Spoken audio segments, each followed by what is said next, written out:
Welcome to As I Live and Grieve, a podcast that tells the truth about how hard this is. We're glad you joined us today.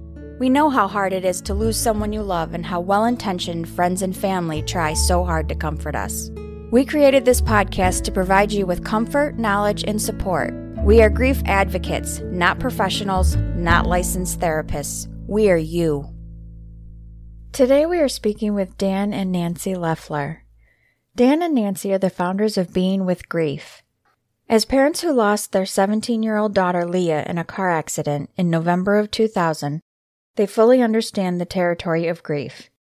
Their daughter's death provided a doorway to their transformation that they never expected. They now help others to navigate grief. Dan is an advanced grief recovery specialist, and Nancy works intuitively using mindfulness practices as well as other strategies that assisted her on her journey. She is also the author of The Alchemy of Grief, Your Journey to Wholeness, an account of her grief journey as well as wisdom she discovered along the way. Their passion is changing the conversation around grief and helping their clients find meaning, purpose, and joy again so they can fully participate in their lives.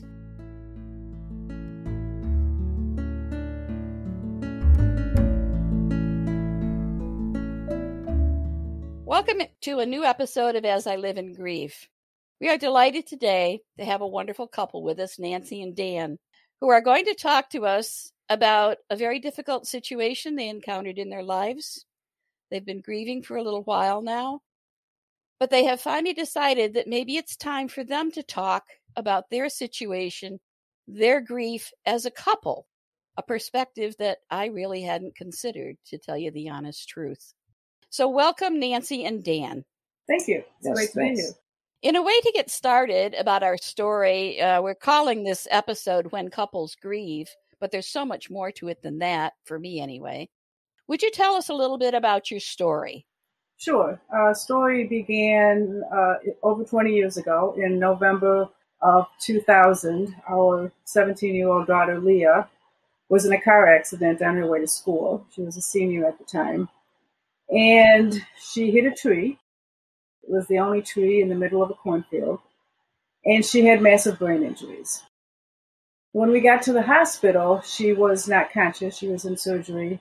We never got to talk to her. She was in a medically induced coma because her brain began to swell. Right. So we began what we didn't know at the time, but our last 5-day vigil with her at the hospital, and we were welcomed by friends and family, and her friends said her to come, and they all were surrounding us with love and with support, never expecting that this was going to be the last time that they would be able to see her. And so after 5 days, she hadn't had any brain activity, and so we had to make that difficult decision to remove her from life support. I can't imagine. No. Nope. In a recent podcast, we discussed losses resulting from a traumatic event. This certainly qualifies, and the different complexities of that type situation. And sometimes, in addition to dealing with the grief, especially over losing a child, did you also have to go through some sort of legal proceedings or media intervention that kind of added some complexity to your grief? No, at this point, it was a single car accident, and it was, our problem was that we'll never really know what happened. Right. It was a country road on her way to school. We saw the skid marks. It looked like she tried to correct whether it was a deer that ran in front of her, or if she was distracted by something else, and as Nancy mentioned, skidded into a tree. Right. So, no, there wasn't anything which would have added a whole nother layer of complication to it. Right. We had been involved in something like that 40 years ago when our son was born. Nancy and I were on our way home, and we were hit by a drunk driver. Oh. And both ended up in separate hospitals, and where Nancy gave birth to our son, and I was laid up because I took more of the direct impact Right. And that did lead to court case and a set that dragged on for a time. Right. So you're well aware how that can add a level of complexity. Yes. And most of our listeners, I'm sure, understand grief, having experienced it themselves. Mm-hmm. I think most of our listeners are drawn to this podcast because we're not therapists, we're not clinicians, we're just them. We are everybody out there that is also grieving. Mm-hmm. And I know this resonates particularly with Stephanie, whose older son is going to be a senior in the fall and has recently gotten his driver's license and now his car. So I know this is going to have an impact on Stephanie listening to this as well.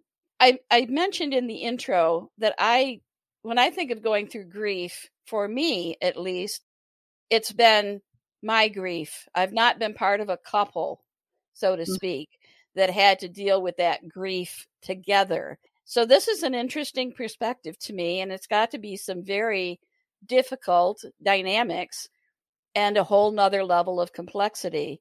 So can you help the listeners and me and Stephanie understand what these dynamics are of being a couple and grieving a loss such as this together? Yeah, it was very difficult, and as a matter of fact, we couldn't be a couple in the early years. We each had to grieve in our own way, right, before we could come back together and help each other. right. We never stopped talking about Leah or about what happened, but we each took a very different road. We each approached our grief differently, and that's one of the things that we found out. Everybody approaches their grief differently. Yeah. 2 weeks after Leah died, I heard a message that said, losing Leah is too high a price. It's too high a price to pay to not live the life I was meant to live. So that set me on a course to figure out what that was. I had no idea what it was. So I dove right into my feelings. I needed to figure out how to get more comfortable feeling those painful and uncomfortable feelings. Mm-hmm. And I did that with a practice that was already a part of my life at the time. And I already had a trusted facilitator for this practice. Okay. And I began to process my grief fairly early with her. And when I saw how powerful it was at helping me to navigate and process my own grief, I became certified as a practitioner of that mindfulness practice myself. Okay. But even though we were grieving the same person, Dan and I, our grief experiences were completely different. And our son's, he was 20 at the time. His too was completely different. And I'll let Dan share his experience. Okay. I did everything wrong.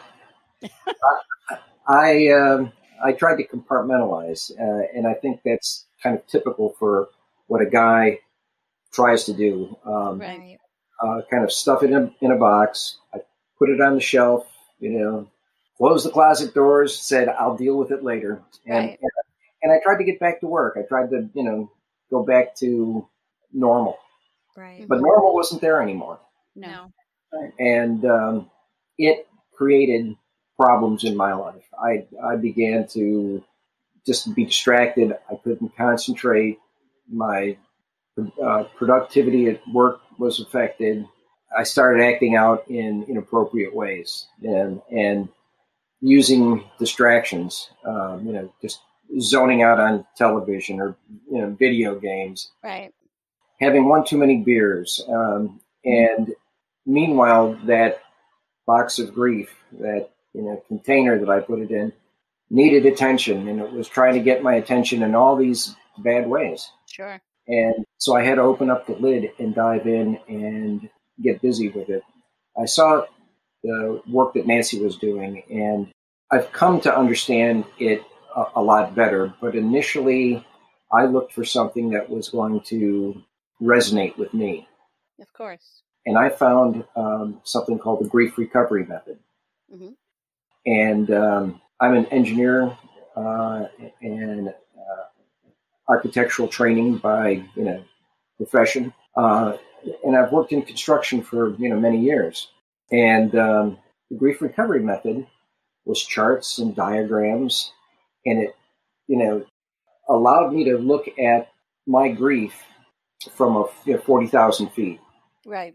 And all of the grief that I had accumulated over my lifetime, not just the loss of Leah. And it brought it into a new perspective for me.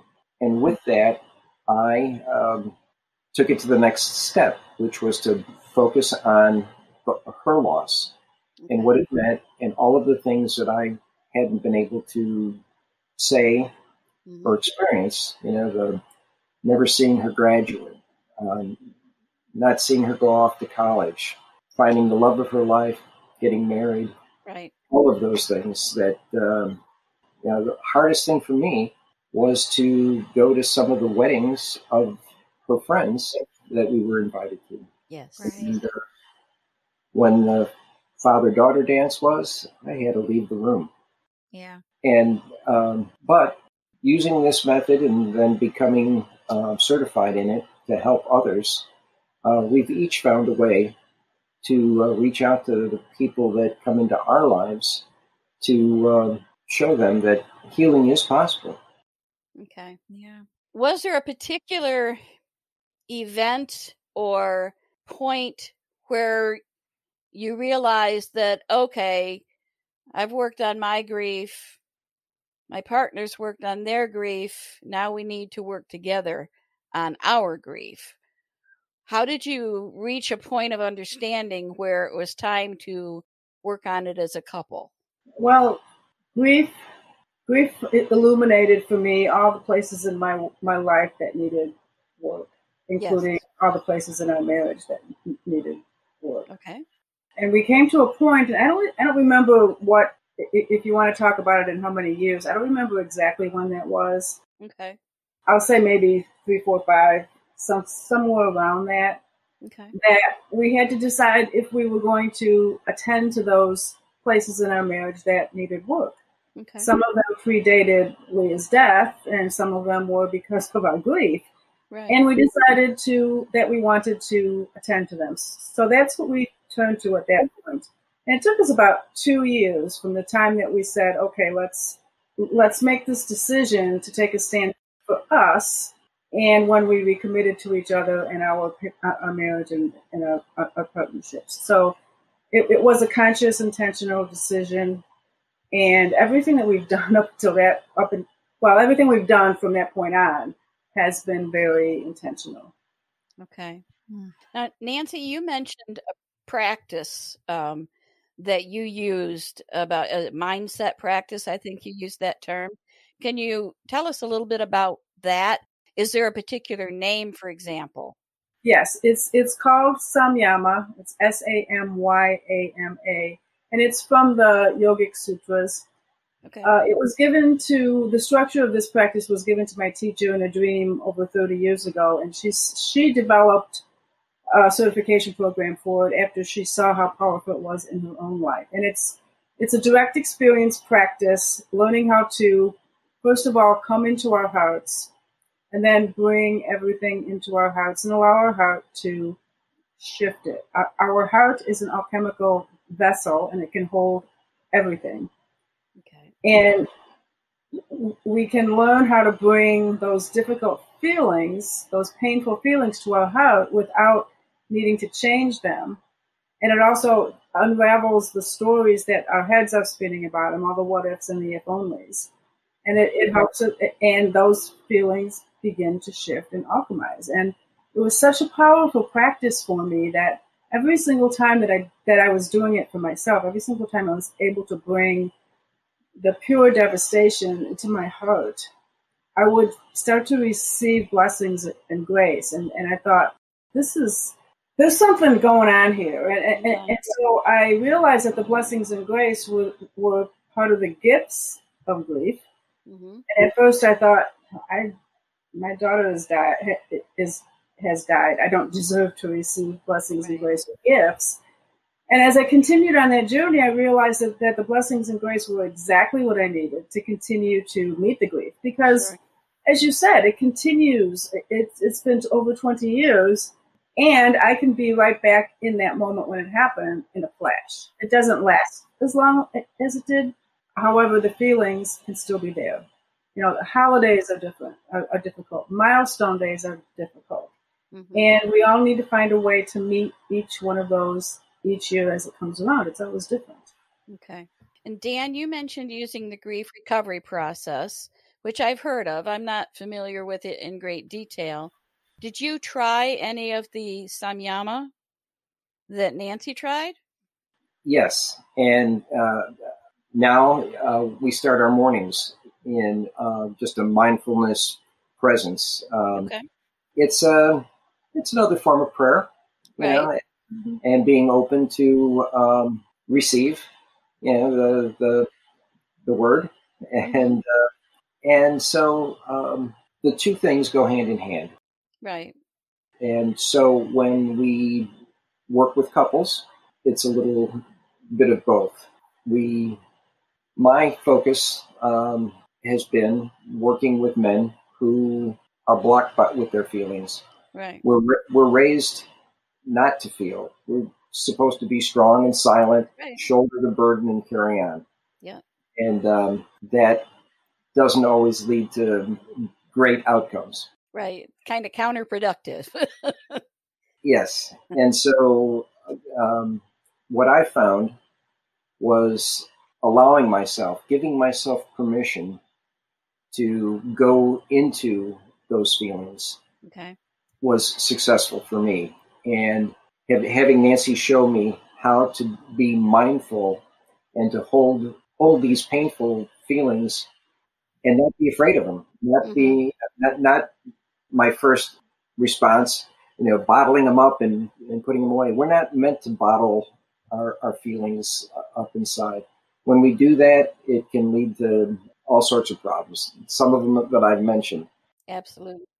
You can just make yourself sick. You can. Wreck your health. And we don't need to suffer like that when there is resources that are there, and we can move forward and embrace life again. Okay. Now you are both now certified. Are you certified in this mindfulness Samyama, or have you certified in a different process? Oh, I'm certified in Samyama. Dan's certified as an advanced grief recovery specialist. All right, good. So kind of the best of both worlds, and you can have slightly different perspectives and use what is needed to help people. Exactly. Yes. Well, and another thing is that Samyama as a mindfulness practice, that's what I use to process my grief, and it works for everything. Everything. It's a resource for daily life. So it's once we learn how to do that, we have another tool in our toolbox to exactly meet stress, anxiety, sitting in traffic, all those kinds of things. Yeah. Sound familiar, Stephanie? Yeah, a little bit. Can I ask you guys how long you've been married? It'll be 45 years in October. Well, I just want to commend you guys on that alone, because let's face it, in normal circumstances, marriage is not always easy, but you guys have had a lot of traumatic experiences and it just kind of has piled. And I love that you each found your own way of dealing with the grief, and you're still supporting each other and working on things. I think that that's wonderful to hear. And so I just want to commend you guys for that. Thank you very much. Now, Nancy, you wrote a book about your grief, right? Yes, I did. Would you tell us about it, please? Sure. The title is The Alchemy of Grief: Your Journey to Wholeness. And it's my story along with some of the lessons that I learned along the way. So I talk about Samyama, I talk about some of the other ways that I met my own grief and that I now use with my clients. There's also questions at the end of each chapter to help the reader begin to process their own grief. And it's available on Amazon. There's also a link to it on our website. Mm-hmm. Okay. So now that you have, and I won't say resolved your grief, because as you'll be able to tell from the title of our podcast, we live and grieve. Mm-hmm. I'm of the mindset that I'm going to grieve for the rest of my life. Yes. I lost a newborn child. I lost my parents one at a time. Mm-hmm. So, and there are other things in your life too that you grieve: loss of a job, loss of a lifestyle.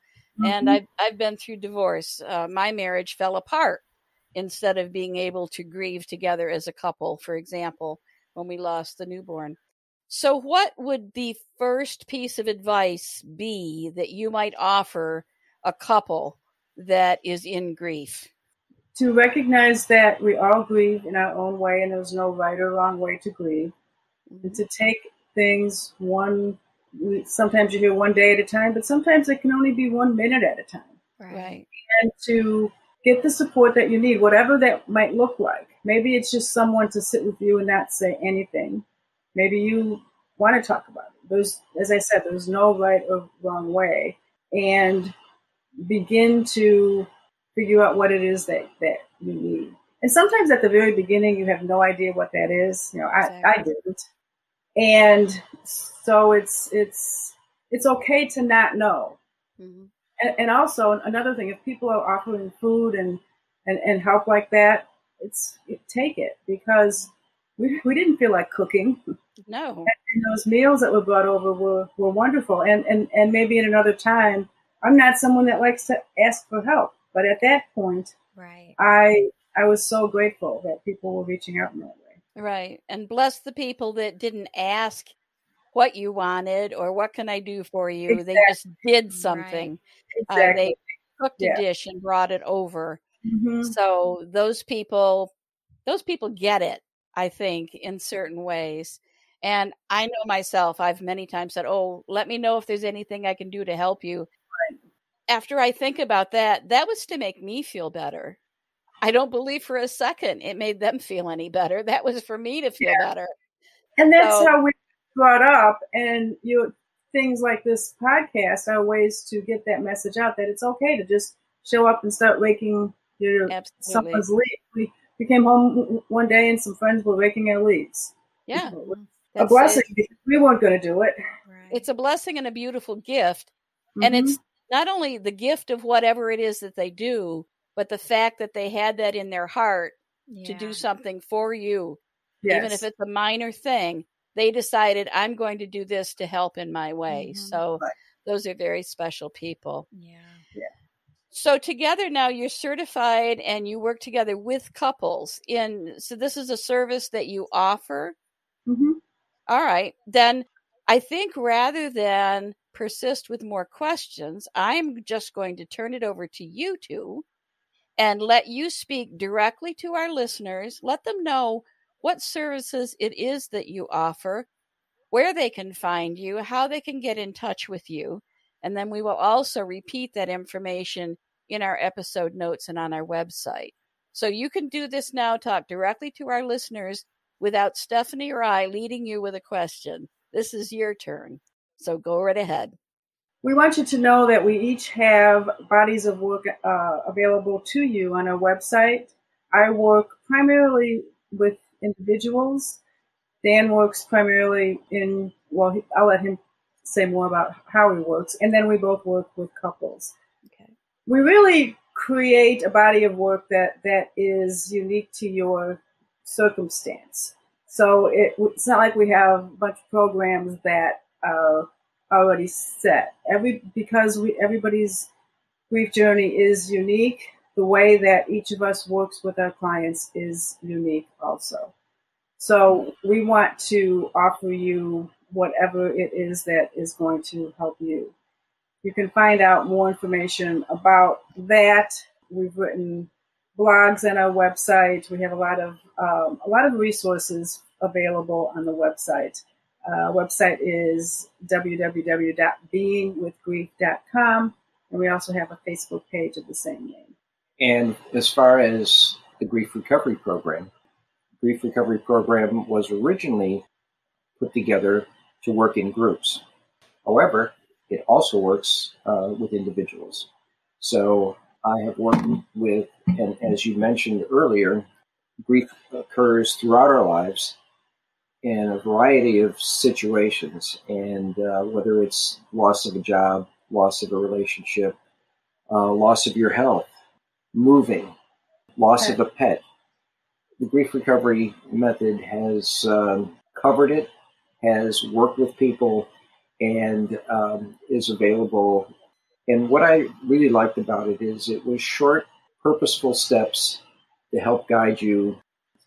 It gives you a way of communicating all of the things that you might not have had the chance to. The things that you would have forgave them for, things you would have apologized for, and then the things that you never had a chance to say. That last "I love you," and the way that they have organized this, it just made sense and has been helpful for many, many people. And knowing that your occupation is engineer with some architectural flair and everything, I'm going to say you are probably an analytical person. And the fact that you were able to have this process help you, to me, speaks very highly, because so many times we don't want to take things at face value. We want to know the whys, and we want to know the structure and pieces like that. Mm-hmm. So I think that might have been especially helpful for you as well, Dan. Yes. I did think of one quick question, if I could ask it.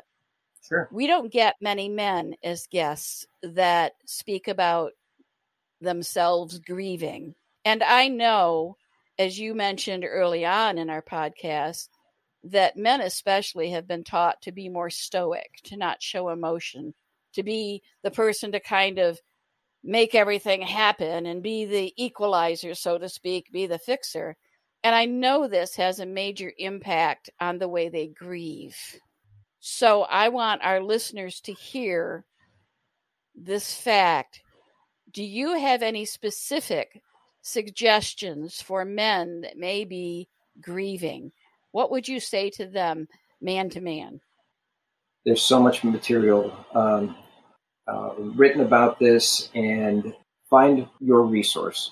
It can mean so many things. It can mean find your person that's going to be with you and let it be a safe space so you can talk or just be silent. Or it can mean find your resource if you think you really need help, to find a therapist to work with or a group. So find your resource is a great piece of advice. Men are so isolated in their grief. We can't rely on our partners to fill that void. We need to do our own work, because that hole is in our hearts, and it's not our heads that are broken, it's our hearts are broken. And the difference that that makes for a guy who has been told to pick up and carry on, you just need to stop, reassess before you go off the rails, and get the help, find the resource, and get yourself back on track. Great. Well worded. And I think that should help a lot of men. I really do. And it's worth it. It's worth it. That's a very powerful phrase. It's worth it. It's worth it. As proof positive are the two of you. So I'm glad you've forged a relationship that you can help others, because I think it's important. Yes. If I were going to look for someone to help me, I would want someone that had some similarities, some parallels. And I can't think of anything better if you are part of a couple and grieving together with that dynamic. I would think it would be a total blessing to encounter a couple such as yourselves that went through it, and know that you have to kind of respect each other's space, so to speak. Mm-hmm. Let each one grieve the way they need to grieve. And then at some point, put it back together. Be supportive of each other. Even, your different ways of dealing with it, but just supporting each other in it, because, I mean, like I said, normal relationship without everything you guys have had to deal with, it's hard, but you add all those extra things to it. It's a big mountain to climb. Another thing that just occurred to me is that between 5 to 10% of men reach out for support. That leaves the vast majority of men out there without any resource, and that's why I said, they need to know that there are resources out there, and whether it is a church-based group, whether it is a men's group where they have that safe environment that you mentioned, or it is working with a therapist. Certainly, we're available. We offer initiation, phone call. Initial phone call. Complimentary initial phone call. Yeah. And to see if we, could work well together. And, well, I want to thank both of you for many things. So rather than list every thank you separately, you are a glowing example of a couple who has gone through devastating events in their lives and somehow managed to make the conscious decision that you wanted to continue to move forward as a couple and fix all the little pieces that needed to be fixed, or at least pay attention to them. So kudos to both of you. Yes. Thank you for not only being guests on our podcast, but for speaking so candidly about your grief and losing your daughter, Leah. I am of the firm belief that the worst thing that can happen to any parent is to lose their child. I've experienced it, though it was a stillborn baby. So I never saw this child grow up. But certainly, the longer your child is on this earth and the longer you've had to nurture them and support them and watch them grow, the more devastating it can be to go through that. So my heart goes out to you both. Thank you for forging your partnership so that you can help other couples, because I think that will really help them. Dan, I think you need to write a book, maybe call it How Men Grieve, and really reach some men out there. Nancy, help him get that book written, will you? I think there's a place for it. To our listeners, I hope you've enjoyed today's session. I hope it struck a nerve with some, if not many, many of you, about the dynamics that you can experience as a couple. If you've gone through it and it didn't go as well, it's not too late.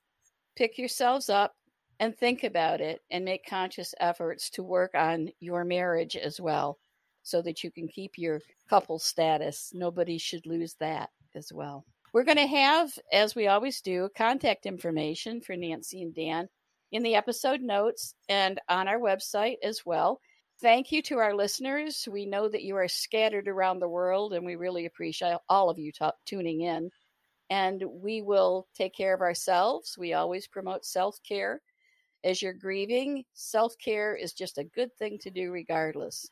It's like putting that oxygen mask on when you're on the airplane. Take care of yourself first, because then you'll be better able to take care of those around you that need some support. So until next week, come on back, and thanks for listening as we all continue to live in grief. Thank you so much for listening with us today. Do you have a topic that you'd like us to cover, or do you have a question from one of our episodes? Please email us at info@asiliveinGrieve.com and let us know. We hope you will find a moment to leave a review, send an email, and share with others. Join us next time as we continue to live and grieve together.